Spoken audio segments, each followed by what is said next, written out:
Now, it took us a little bit to get here, but now we are here and we're doing it to our first Off the Cuff with the Hills podcast. This one's an info meeting version. And so we are really excited. And so to start us off, give people a chance to log on who are even later than we were. I'm just going to ask a fun question for everyone, okay? And I want you all to answer. And the question is, if you could be any animal right now, what would you be and why? Parrot. Because they live in tropical places. Very good Yes. answer. But there's hurricanes in tropical places. Okay. A lot of pressure, guys. Don't I'm worry. very concerned. The only thing that came to my mind, do you remember in elementary school when you had to introduce yourself with an animal? So by the same letter as your name? We did Well, not I do only that had regularly. two options. I could either be Holly the hippo or Holly the hyena. And when you ask the question, I oh no, those are the only animals I can think of in the entire So animal which kingdom. one is it? So today I would like to be a hyena. A horse. You could be a horse. What a noble Come on. creature. And why am I 32 years old and never realizing that horses, which my father owned, are also with H? I still choose hyena because they like to laugh a lot. I was gonna say that. There we go. I like that answer. Good answer. Fellas? James Bryan. I would be, you gotta hear me out now, a lion, but not just any lion. I want to be Aslan from Chronicles of Narnia. Wow, narcissistic much? Okay. You Wanna went straight be for a it. I want to be the hyena. star of the show. I like it. Come on, I mean, that's pretty cool. He's scary, but also, loves everyone. That's good. Okay. Hey. Hey, no judgment. This is a Yeah. judgment-free question. So, Brian, go ahead. What do you think? I really like turtles, and I think that is because I loved Teenage Mutant Ninja Turtles as a kid. But That now I is really like awesome. sea turtles. I think they're really cool and majestic, and Righteous. yeah. That's awesome. I feel like a lot of our personalities came out, and I didn't answer, so I can't say R. My choice would be an eagle because they're majestic and they get to fly, and the main reason is flying. I would just love to fly. That would be awesome. So, there we go. Okay, so now I just wanted to talk a little bit about this podcast. You already know, but for people out there, you don't know. Off the Cuff with the Hills is a future podcast that we hope to do regularly, and we're just going to talk about current events in the church. We're going to talk about topics that are hot, and it's just going to be what it's titled, just an honest conversation. We're just going to try and process, current things with each other, and just going to be honest. And we hope we're authentic, and we hope that we get to do that in the future. So that's the plan, at least. So this would be the first one, and this one's all about the info meeting that we actually just had a few hours ago. And so, guys, we just had an info meeting a few hours ago. How did y'all think it went? It went so good. Yes, I thought so too. Why do you say it went well? Man, people, I think I had a really good conversation with a couple of people afterwards, and they could really tell the authenticity we bring is super important. I think people see that we're not just here to hey, come to our church, but we're hey, we want to be your friend. Let's build a relationship. Let's hang out. Let's get coffee. Whether you come to our church or not, we just want to have a relationship with you. And I think people really like that. Yeah, that's awesome. Anyone else? How do y'all think it went? Yeah, I think I love our team, and so I think I love when our team gets together and our team invites people to come hang out. So I really enjoyed just getting together with our team and then inviting friends into that. Yeah, it was really fun. It was a lot of energy, and we had more volunteers than actual new people come, which was fun because all of our volunteers, this is the first event that we did together, and everyone was just fun, excited. It was we were doing our thing. And Holly wants to say something, so go ahead. I do. My title around here is the Next Gen Director, and so we had these fun kid activity bags, and the little people crushed it. They were just awesome. They, had their suckers and their goldfish, and they colored. Wilson, my favorite 5-year-old, he was like, "There's a competition, Holly." He's whispering to me, "So I'm gonna use my Play-Doh to stick my stretchy man onto my coloring sheet, and then I'll win." He was really strategic. It was really lovely. So Awesome. I was really excited, and I thought the kids did a great job, and I love that we had a space for them to be at our info meeting. Yes, that's awesome. I thought it went well. And so we are going to dive into some of that information. And so the first and really big question I feel like most people want to know is Brian Jones, lead pastor, also my boss, and Holly's boss and James's boss, but not the boss of Amy. He She- is not my So, okay, Brian, you're from Lubbock, Texas. You and Yeah. Amy both, and you decided to plant a church out here in San Diego. Like, how in the world did that happen? Give us a little bit of that story. I feel like a crazy person every time I answer this question. So I think I never planned on moving to California. I never even really planned on leaving Texas. I felt pretty happy. We had a great church that I worked at, and her dad was the senior pastor. She grew up going to the church. Holly actually grew up at the church too in Texas that I worked at, and it was really secure. And so it doesn't really make sense that we left like a secure place to come here, but I think it was really just a calling. Like I probably started feeling called like 10 years ago, in fact, and I thought we would plant a church somewhere in Texas because I never really planned on leaving Texas. And so I told Amy, and she was not. I did not like the idea. Yeah, Amy, tell us, how did you feel the first time Brian told you that he wanted to leave Texas and plant a church? I felt terrible about it. I hated the idea of planting a church. Brian's really entrepreneurial and I'm not. And I love the idea of like jumping in and helping things that already exist, but starting things that don't exist yet has never been exciting to me, but always has to him. But God had different plans. So We had a conversation with a couple that I think really God used to change both of our minds. Do you want to talk about that? yeah, so Brian invited a couple over for dinner that I didn't know this was a setup, but it totally was. They're good friends of ours, Keith and Sherry.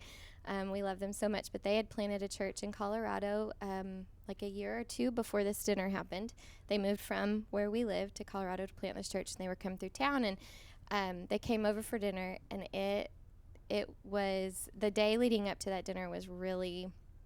I almost canceled the dinner like 5 times because it was just really chaotic and really a hard day. But they came and then they sat and they told us how hard everything had been. And like from just the hardships of planting a church and starting something from nothing to the attacks of the enemy, like one of their daughters was having seizure. I mean, just thing after thing after thing about how hard this was.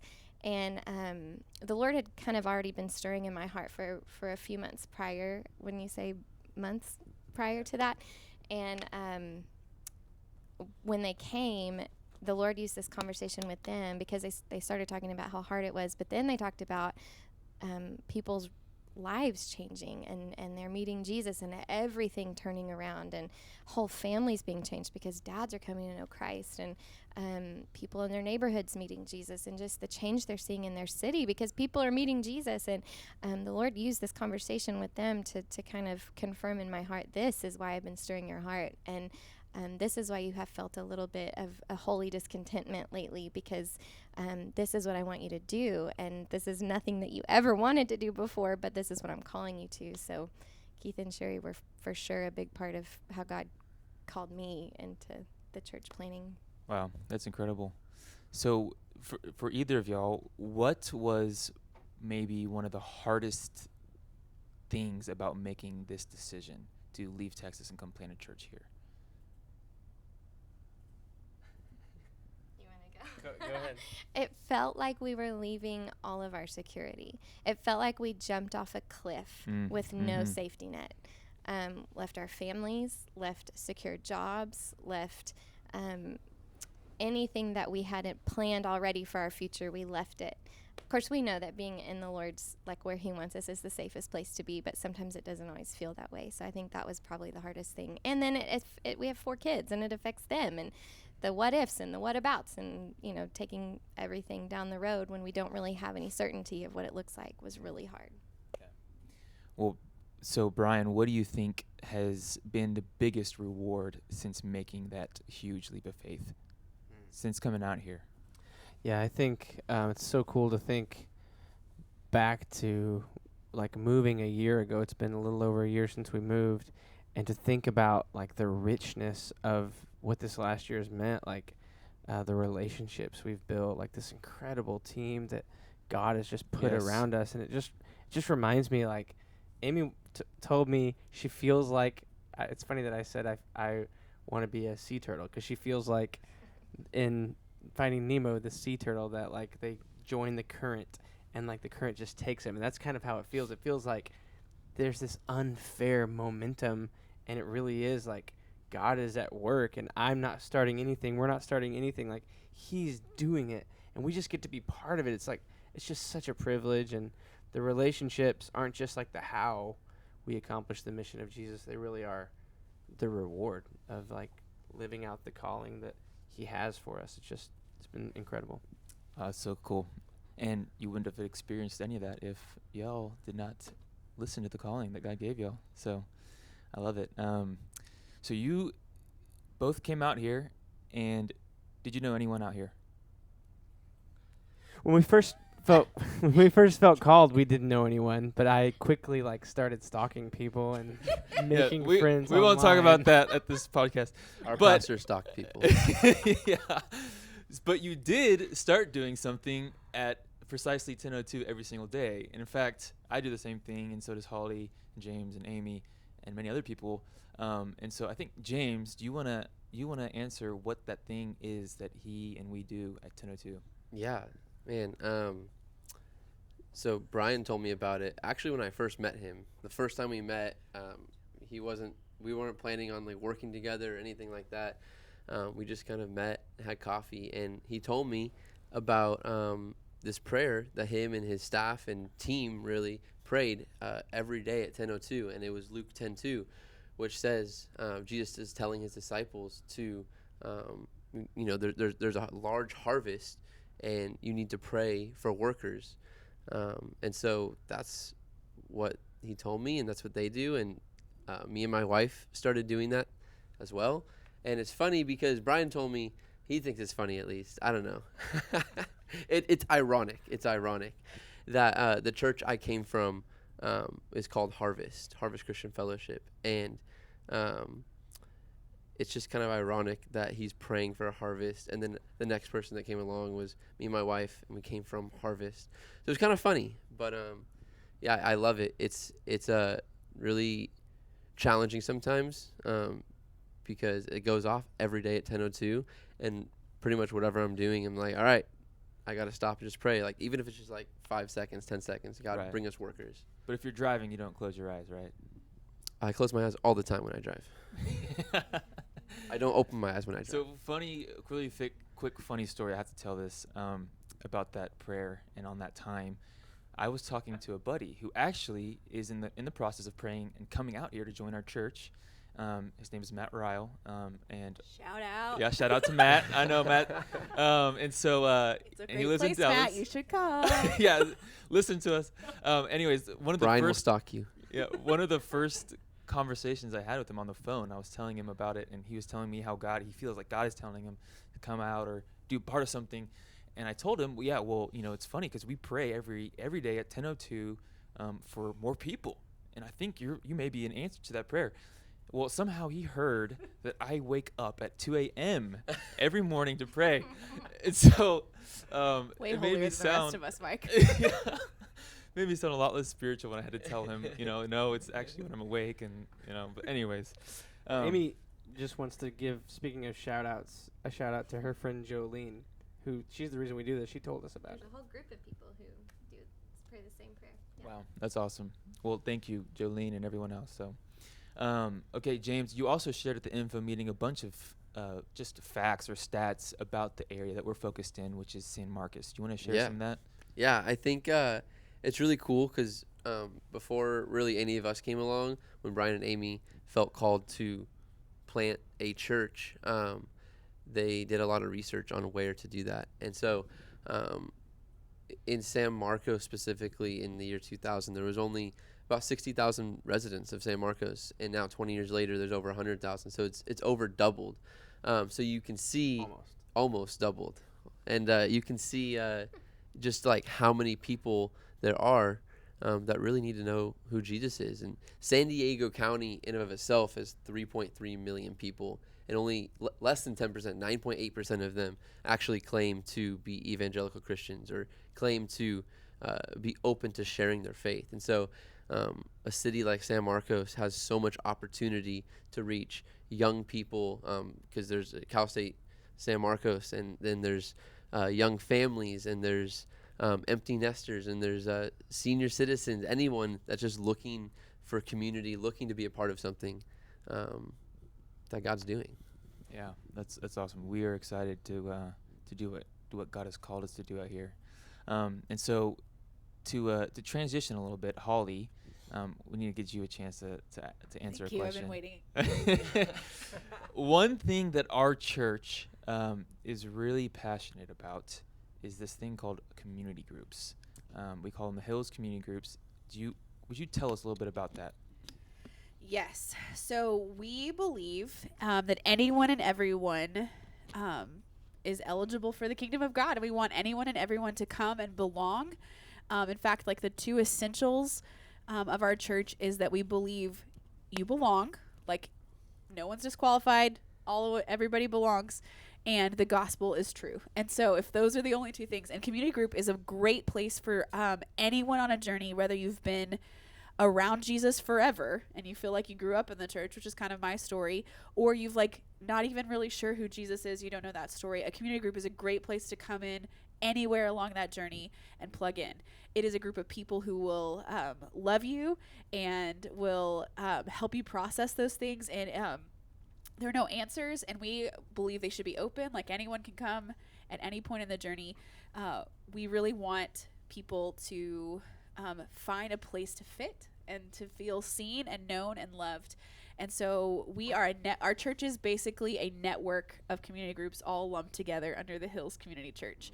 It's not just one ministry or arm of the church. It is, in fact, like the lifeblood of who we are. I say that we've already launched. We just haven't launched Sundays yet because we are a network of community groups that are already meeting. Some of my favorite people are in my community group, the people that I do life with, the people that I ask to hang out with me when I'm like want friends. Like these are the people that are in my everyday. Some of them are off camera right now. So there's that. That was great. Perfect. So the vision of our church is to bring the mission to every single neighborhood, starting in San Marcos. How would you say that community groups help accomplish that vision? They are where you are. So our community groups are set on a very reproducible model. So it doesn't take a PhD in theology to lead or facilitate a community group. You don't even have to believe in Jesus to come to a group. We just want you to have an opportunity to engage the scriptures, to see people who will love you. And that is really easy to bring to a neighborhood. My neighbors are in my community group, and it's been so fun. The ones downstairs right under me in my apartment, they've come and they have started the birthday portion of our community group. Like they've really taken the lifeblood of our group even farther. And so it's super easy to invite them because it's in my neighborhood. Do you want to come down the street with me? Do you want to, drive like this really short distance? And that can be happening in neighborhood after neighborhood after neighborhood after neighborhood.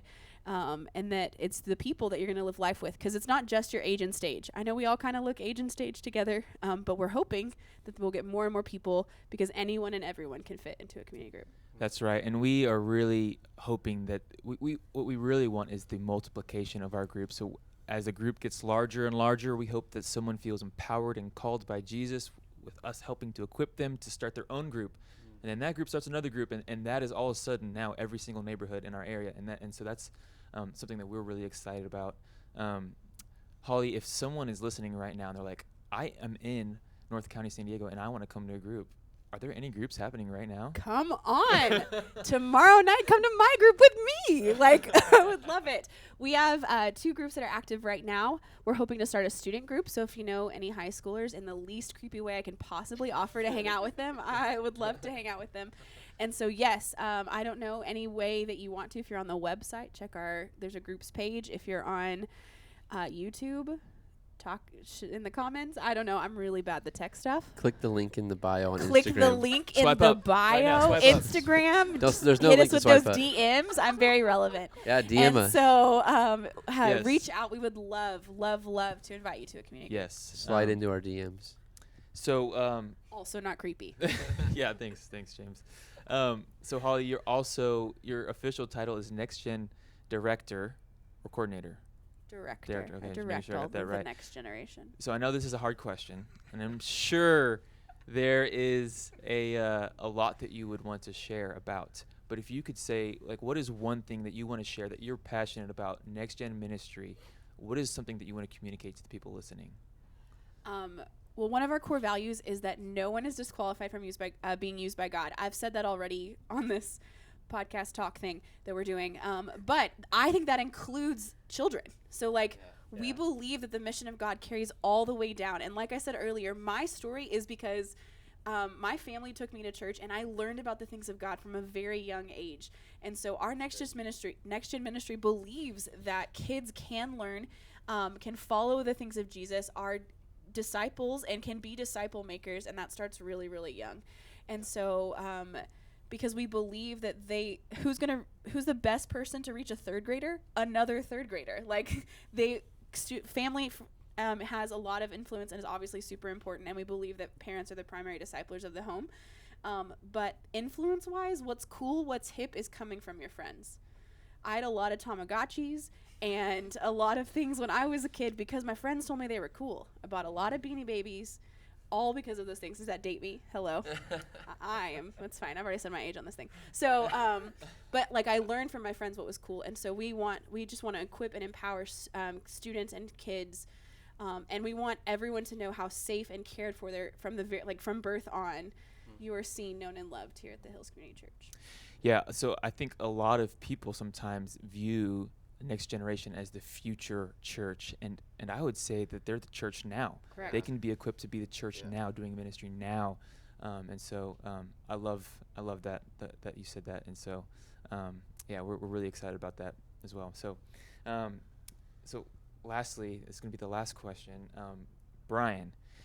When you think about the future of the church, and I'm saying year 2, maybe 5 years down the road, what do you see the body of Christ in our church to? Maybe it's something different, maybe it's something unique, maybe it's a strength we have, but what do you feel like God has showed you? Because you share about this stuff all the time, and it just always fires me up. But Yeah, I think the two things I think about are I see maybe a new person coming in and just feeling overwhelmed by the love of Jesus and this opportunity that we have to show them what Jesus is like with just this overwhelming love and acceptance, and just them feeling valued and cared for in a way that maybe nobody else is equipped to, because we really do believe God is changing our lives to make us more loving. And then the other thing I think about is just the idea of the people in our church being equipped and empowered and given permission to go out and carry the mission of Jesus into their neighborhood, into their family, and to send out our best leaders. I think it's probably counterintuitive, because it seems like if we're all about our church, we need to keep our best leaders here. But we're actually not about just our church. We exist to expand the kingdom of Jesus. Yeah. And so we want to send out our best leaders. I see us sending out missionaries all over the world, sending out more churches that will be started, and not keeping our leaders, but raising them and just releasing them to go and carry the mission of Jesus to every neighborhood, That's good. starting in San Marcos. yeah, that's awesome. man, I gotta share this, and yeah, thanks for sharing that, Brian. Because so this is kind of funny. At least I think it's funny. But just the other day, Brian, speaks to his character, and what he said is true. The other day, I'm getting out of my car. We were hanging out. We're doing something, and he looks at me and goes, "Hey, Mike, I just want to let you know, if you feel like you need to plant your own church, I will support you." We just got started. No, I want to be here. Hey, full disclosure, he told me the same thing. I feel a lot less Hear special that, now. Brian? He told me. Let me say this. The first time I met him, before he even asked me to be a part of this church plant and be a part of the Hills. I told him that like one day I want to plant a church, and he's like, well, if you're ever a part of the Hills, I want to let you know that we're gonna support you. We're gonna send you out. And I'm like, that was my first impression of him. Like that was the first time I ever met him in person. I'm like, that's such a kingdom mindset. Like that's truly expanding the kingdom of Jesus. Like what you're saying, like sending people out. It's just I've never been a part of anything like that. Yeah, and that's one of our core values. We expand the kingdom of God, and so we don't expand the Hills Community Church. It's not about us. It's about the kingdom of God, and so that's what we're doing. So, well, we are wrapping up. We are done. We did it. The online version, off the cuff. Number Info meeting. one, No episode skill of our 1. own. Thank We you, have never Jefferson. done this before. Yes. So thank you Can to you tell? everyone who joined us. We are so glad that you joined us, and we loved it. Hopefully more in the future. But any last comments from anyone? Share this with all your friends. We want people to know what the Hills is doing. That's right. Yeah. Thank Like, you. share, comment. I'm so Like relevant. and subscribe. Like, share, Just comment. kidding. Don't do that. I'm not a Swipe up. YouTuber. Don't do that. Swipe up. Swipe up, swipe Swipe down, up. swipe sideways. I don't know. Yes. DMs. Yeah. Okay. So Internet. we are done now. We need to get off. So once again, thank you everyone for joining us. We cannot wait till we do the next one, and even more importantly, we cannot wait to meet you in person. So please just shoot us any information, and then we would love to reach out to you if you have any questions. So that would be it, and good night. See you Bye. I don't know guys. where I'm leaving. Yeah, I don't know.